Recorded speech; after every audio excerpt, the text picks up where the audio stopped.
hey tu ni na file system mangchin na bola mo na file te mangchin na lema na file te mangchin na backup ai kel na file te mangchin ani na koi le te I nang nop takin na vakai he the dia chi kha I ki kum le u ka sa ke hidan kon gen dia ke hidan adika he chau zui di chi hi ke ya hidan chu tom tom mai the na hidan tom mai the ke hidan tom mai the Apoimoh pen chu backup nei ding ide hun huna ide pen I file te mu kya ge ding chi a hi mo Hiai video ko bol सकते हैं intermediate हम professional हम ते का target के हम beginner ada ka designer हम के पंतुंग देखते आदि ही जाके ना बाकी हम फटवाम नाम खा काले ची हाई है एनले ई client ते तो एक deal चियांग इन ही चांग चांग client ते खा अदु तुसाम तकवा बबोल खियाक पखात हिलाक साइब mo iki ho siam ke le wai jaga hi wai jaga in version tuam design version tuam ini kha e da save gige mo client kon chi chiang ina hi nanga dia kha ina summu na client tak tak kholong the te kin dia na biakin te wa dia na design hiam ai ke le ko hiam ki tieng dekte na hon sol hi magyam khathi mai the wai ting teng le client danin kon gen dia nanga de le mina na bul mai lan Hiai dan ina a sample kon bola designer tengina experience din ka ngai to file khati bola design khati bola client te ien saka hon edit nuwa mo edita ien sakjela a phone hiam a color hiam kheng nuwa mai cha kha ki extends in top changa file tampi kin hebang file nga kin ita mo hebang file system kha tom hita atunga kha edited chi mo wai zo kha arong hon khen sakun updated chi zel wai zo changa final zo ale hon kheng nom jelu final tak chi dan dewa ka designer tengin thei de experience de mo atop chenga kha koi pen final tak koi pen de yu chi ke thei jo non lo tu ni hiam jing chiang hiam khong ta na chu thei lai di ne chi le kha khat jo chiang khani kum khat phial jo chen na computer ven thak le ti hiai na design pen koi ta azatu koi pen ita final buai di mo wai jaga kha file system file the file dan kha hoi taka kichuptak na ko ilekha nanga dian nuam di mo tune tekina ding ina ken hiya ka hidan konin kon bola hiya hi ken kai cha kha a file name plus version a ken ke be mo ebang en lete v1 ka chi kha version 1 ka chi na be ma chi ile version 1a version 1b version 1 version 2 version 3 mo hiai tin he da na hi ale a number a version atam to de wale hoi pen kha ilete si to de mo bangjaga v1 bangjaga v1a v1b ki chi ka hi hem chi khale kon gen chiang de tu ne photoshop file kai lut tale ai bang hile designer te de kha aboy hoi thil kha na client te na thil haton bol sak de ko wai kha adi danon gen akhente ban gen siam lo zoma mo akhente gen siam mo wai na ki padek cha kha hiai khai ve mo na ki padek na hiai white blank paper blank layer ki pan ne he apana na client na hon de da na thon gen pe na graphics wa di chin thuna mai lo e chu mo wai jaga kha I hon bol chin anon bol jo che han swa chenga kha na client te kha ki ta na client te na kha ki de kipa ku deyu amaule hon discuss su achi chaga kha tekhena de kha oi a ping zo nalka se ke yu bangya marong dang bangam green ya minon hing di hon chi mo huchi hitale kha bol non nei chu a green a bol non china he green a bol non china he ki kheng bang ma lo e chu a color chu e chu ki kheng mo a design bang teng ki bang a color chu ki bang huai jaga kha ki ken ka hi thang pi ya kha version 2 chilewinga version 1a ka chi na jak chu design bang teng ki bang a color chu kheng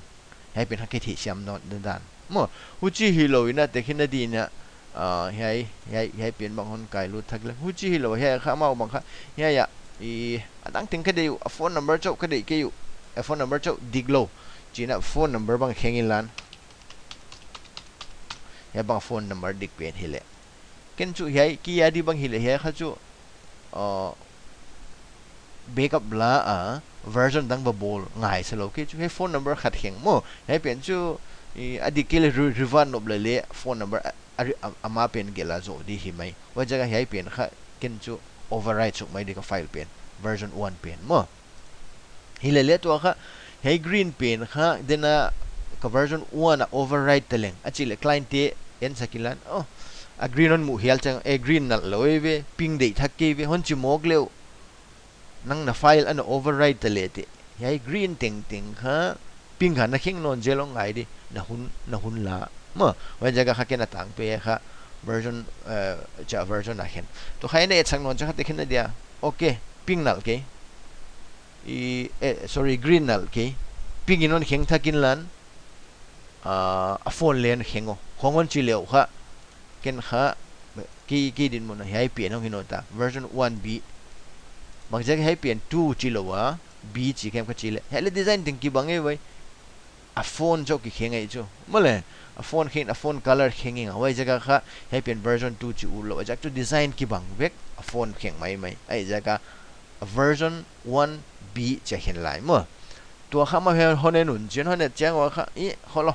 yai to na theme zat to na color to na design theme zat hi nal ke a text de zo adik vek hi le na layout hon khenga hon chi taw na client en hu chi hitale override che chang he to kha ya kha totally a design tuam hong hita then a bouquet te khong om non lo theme tuam hong hita wai jaga yai pen kha version 2 chita kai cho mo a theme overall a layout ki khingta wai jaga yai pen kha version 2 chita achile honenu version 1 a pen ka de thaku achile nang kha nuam taka helaka nei ne vai delete lo override lo zo ma ne jaga yai pen kha kin kina la khedi chin na bol thangai lo wa client ti kyang piang non de hita mo ai client chil gil de banga hi le ya len alon salo lai kolo na design kha I a layout kalung tung zo lai lo adang honen thako bang hon chinon le kha waya dia kha version dang bolo ne kha version 3 chita ya kha layout ong ki kheng non ta mo ai pe na kha banga grand background de hong hon jang nom ta image ko hon jang ta wa jaga hi ai pen kha version 3 chita kai cho mole version 3 chi in to client in sak client sak khak ki pak ta hi da ne vil ke data hon chi ta ule hoi ai pen na final file hi mai wai hon chi ki wa khol ai green pen nal ka sa a chi ule la backup nei tho a pink pen nal ka sa chi la backup nei tho wai jaga ken khaidan cha hi to client to a top na hiai bang hiai banner pen bang a hon final chiangwa atang pe khaidan chwe pen final ta moi chi cha kha folder khan bowlinga